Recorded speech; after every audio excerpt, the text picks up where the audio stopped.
Hello everyone. Welcome to this episode of Wehry Weekly History and Entertainment News. As spring is in full swing, many more events will be taking place. Also, there will be an update on a Wehkona Park story I discussed the last episode, and I'll be discussing the outdoor walking trails of the Ashuwilticook Rail Trail. First, it's time for this episode's trivia question. This episode's question is, when was the Ashuwilticook Rail Trail opened to the public? Now, for this episode's local headlines. First, an update on a Wehkona Park story I discussed on the last episode. Wehkona Park, a National Register listed historic place, is vital to the city's history and has been a staple in the community for decades. In 2022, the current 1950s-era grandstand was deemed unsafe for occupancy. The city worked closely with the Pittsfield Suns to provide temporary bleachers throughout the park that met the safety standards for both residents and visitors to cheer for their hometown team. Under the previous administration, a Wehkona Park Restoration Committee was established. Their primary purpose was to assess the current condition of the facilities at the park, solicit public input, and examine the potential for rehabilitation versus new construction. The committee has been actively working since July of 2022, reviewing a variety of proposals while considering the best step forward for the future of Wehkona Park.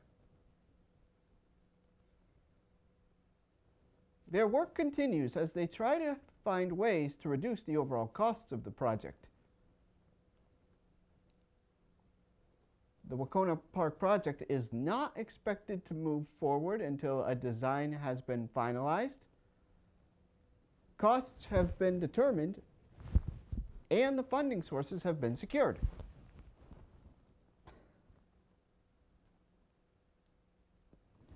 After 2 seasons with the temporary bleachers in place, the Pittsfield Suns have decided that they need to take a pause for the 2024 baseball season at Wehkona Park. This was not an easy decision given the community's strong connection to the ballpark and the team, but one that the Pittsfield Suns ownership needs to make. In the near term, the Pittsfield Suns are committed to working closely with the city of Pittsfield to provide new opportunities for the upcoming summer season. This includes the 4th of July fireworks at Wehkona Park that they plan to welcome back for another year. More details about this and other events will be released as plans are finalized in the weeks and months ahead. Stay tuned to WWHEN for more information, or visit the link shown here. Our next stop is to the Clark Art Institute in Williamstown for 2 exhibits. The first is Paper Cities. Cities can take varied and fascinating forms when they become the subject of an artwork. Transitioning from objective sites of study to creative expressions of places an artist has perhaps never physically experienced. When artists portray an existing city, they often highlight or conceal certain aspects in order to fashion an intentional message about that place. This exhibit examines representations of well-known Western European and U.S. cities in works on paper, created from the late 15th century to the early 20th century, and asks the following questions. Which cities, or sections of cities, are these artists presenting? Are they emphasizing specific architectural or social elements? If so, what motivates these choices? What roles do the cities play in advancing the narratives of the overall artwork? This exhibit will be going on from March 9th through June 23rd.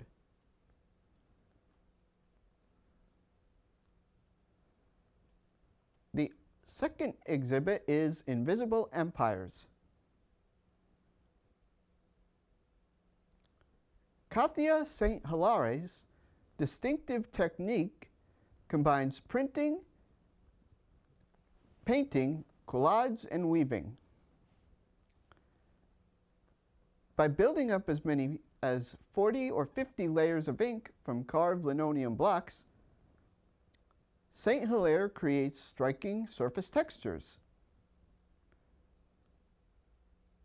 The substance of her work is equally layered.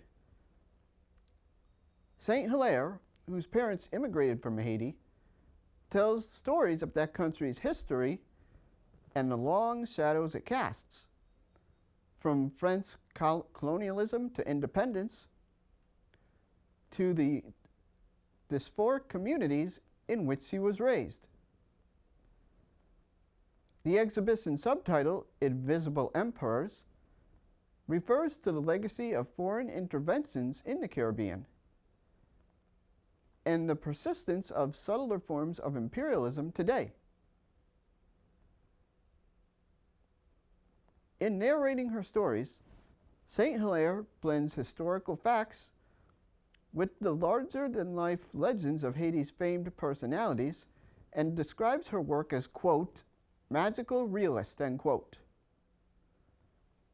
In representing creolized cultures, the artist uses a collage of non-traditional materials,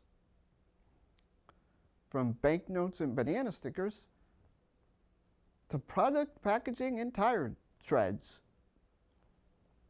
And, like the open weaving at the edges of her work, the artist suggests, the Haitian Revolution is itself an unfinished project. Contained within these vibrant, dreamlike pictures are past, present, and the suggestion of possible futures.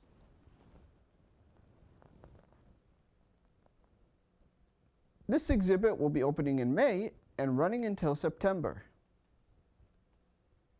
Visit the website shown here for more information. Next, we'll be visiting Mass MoCA in North Adams for their annual Teen Art Invitational. Join Mass MoCA for the 12th Annual Teen Invitational, a collaboration with high school art teachers and students in the Northern Berkshires. This event brings the artistic work of students and their art instructors to the public for one long weekend. The students and teachers have been hard at work. Come celebrate with Mass MoCA on opening night on April 12th from 6 to 8 p.m. and see the extraordinary talent of our local teens. For our next stop, we will be visiting the Mahawie Theater in Great Barrington for two events. The first is a concert with Samantha Fish. Samantha Fish is first and foremost known for her fretwork. Fish's secret weapon is her astute and nuanced storytelling and ultra-vivid detail from carefully honing her craft. As one of the most dynamic blues forces in the world today, she continues to blaze a trail of her own. In 2022, Samantha worked with producer John Spencer of The Blues Explosion and featured outlaw country legend Jesse Dayton, and the two landed a chart-topping album, Death Wish Blues, which has just been nominated for a Grammy Award nomination in the Contemporary Blues category. Samantha was a highlight on Eric Clapton's Crossroads show in Los Angeles last September, and spent most of the year touring the Death Wish Blues project. Over the years, Fish has maintained her reputation as a phenomenal live act and repeatedly turned out critically acclaimed albums, earning an ever-growing number of accolades. In 2024, Samantha will be touring with her own band, playing the songs her fans love. This concert will be going on March 16th.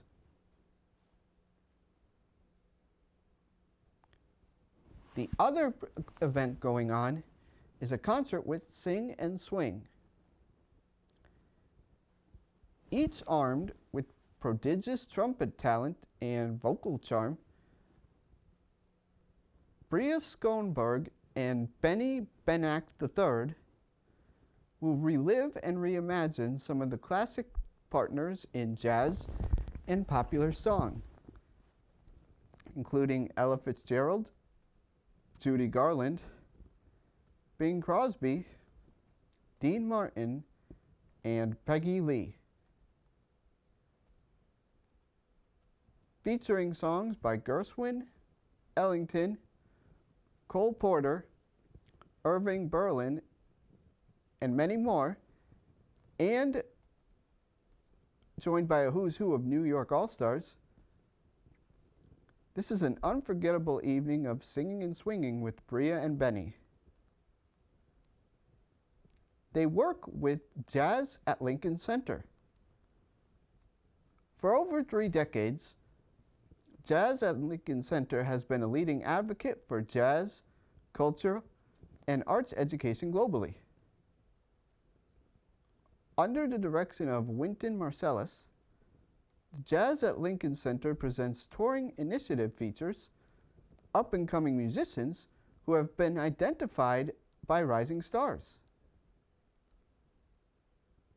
This new and highly anticipated touring project from Jazz at Lincoln Center Presents celebrates the Great American Songbook in all of its playful and sophisticated glory, brought to life by 2 of this generation's brightest stars.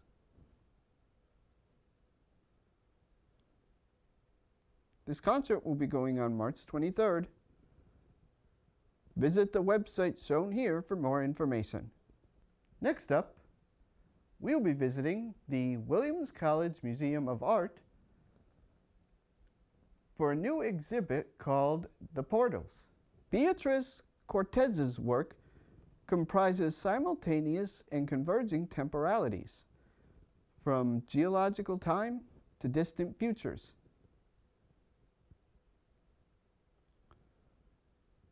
Drawing on her own experience of migration and an expansive philosophical framework, her projects trouble anthroponetic perspectives and look to ancient, futuristic, and object-centered models to address the pressing concerns of the moment. The Portals is an exhibition that, in multiple locations, that explores alternative genealogies of Williams College. The 3 outdoor components located on Main Street attend to omniscience and erasures in the built environment of the campus.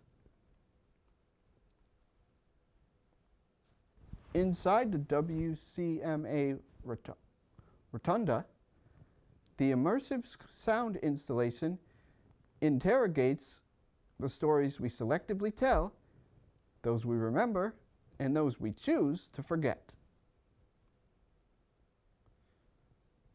This exhibit will be opening in May. Visit the website shown here for more information. Up next is a trip to Berkshire Theater Group for 2 concerts. Both of these concerts are by cover bands. First is Leppard, the Def Leppard Experience.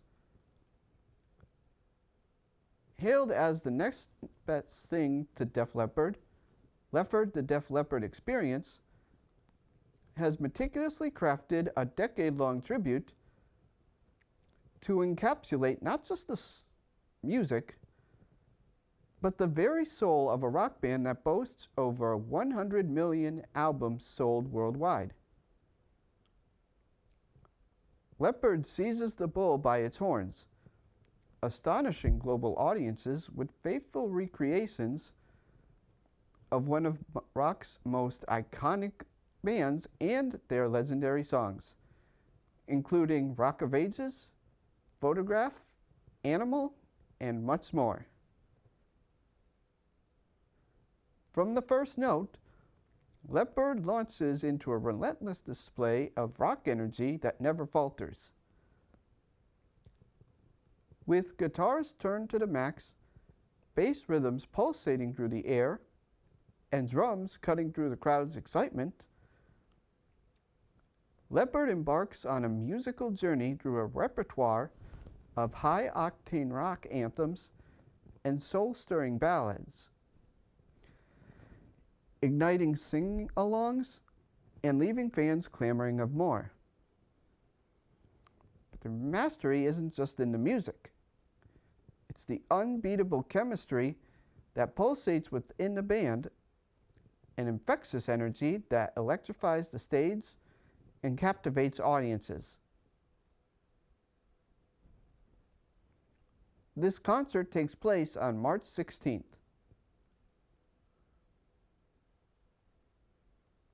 The second concert is Running on Jackson.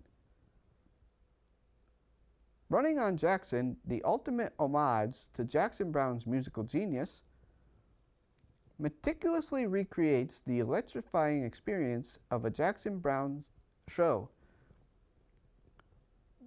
delivering his most cherished songs and more with astonishing precision. The performance doesn't just capture the sound of Jackson Browne, it embodies his essence down to the last detail. When Running on Jackson goes on stage,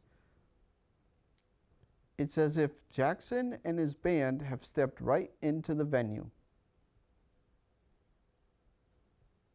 Experience the nostalgia of Jackson Browne's music brought to life in a spectacular showcase that will have the crowd singing along and reminiscing about the legendary moments created by this iconic performer.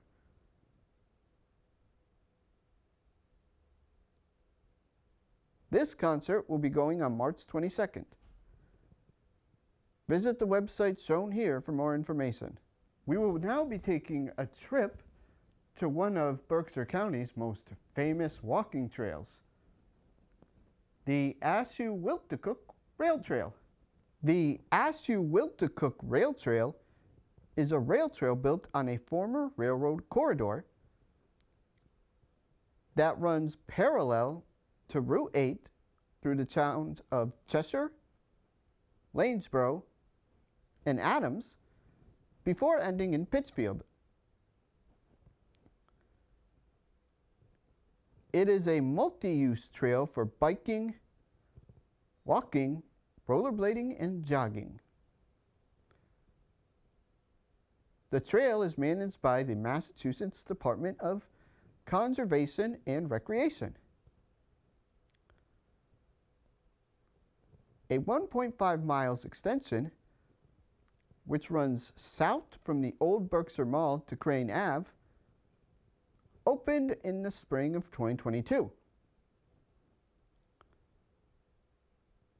The southern end of the trail begins at Crane Ave off Route 8 in Pittsfield and travels 14.2 miles north to the center of Adams. The Ashuwilticook Rail Trail passes through the Hoosic River Valley between Mount Greylock and the Hoosic Mountains, Chester Reservoir, the Hoosic River, and associated wetland communities flank much of the trail. The word Ashuwilticook is from the American Indian name for the south branch of the Hoosic River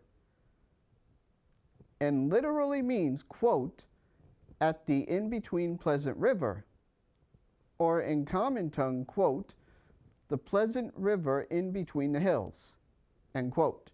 The Ashuwilticook Rail Trail also provides the answer to this episode's trivia question. As a reminder, this episode's question was, when did the Ashuwilticook Rail Trail open to the public? The answer is between 2001 and 2004. The trail was first created in 1845. It was a corridor extending the Housatonic Railroad north to Rutland, Vermont. While the track was under construction, the company was acquired by the Western Railroad, which later became part of the Boston and Albany Railroad, or B&A, as their North Adams branch. Mineral traffic developed on the line, and a number of limestone operations went into business. The New York Central Railroad took over the B&A in 1900 and upgraded the line, which was sold to Boston and Maine Corporation in 1981.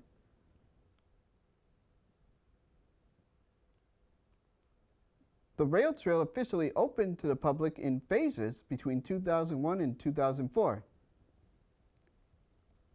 As for the railroad, an existing track in North Adams, and B&M opened the operation until 1990. It's now time for this episode's movie portion of WWHEN. This episode we'll be reviewing the film The Marsh King's Daughter. In this tense thriller, Helena's seemingly ordinary life hides a dangerous truth.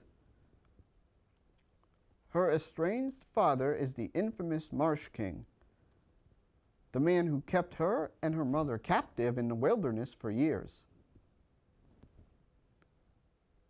When he escapes from prison, Helena is forced to confront her past and, knowing that he will hunt for her, find the strength to outmaneuver the man who taught her everything she knows about surviving in the wild.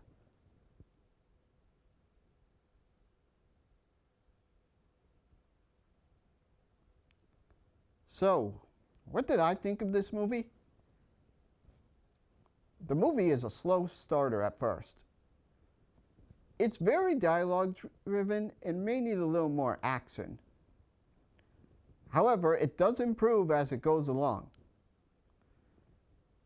One of the movie's biggest strengths is Daisy Ridley as Helena. Ridley shows a quiet strength as Helena, being a woman who was traumatized as a child and is still battling her inner demons. Despite being an R-rated film, it isn't too bloody or gory. I wonder if the reason The Marsh King's Daughter is rated R is because of the subject matter. On a scale of 1 to 10, with 1 being the worst and 10 being the best, I give The Mars King's Daughter a 7.5. That ends this episode of Wehry Weekly History and Entertainment News. If you would like to watch this or any other WWHEN episode again, you can visit Pittsfield TV's and CTSB TV's websites shown here, or visit NBCTC's Facebook page.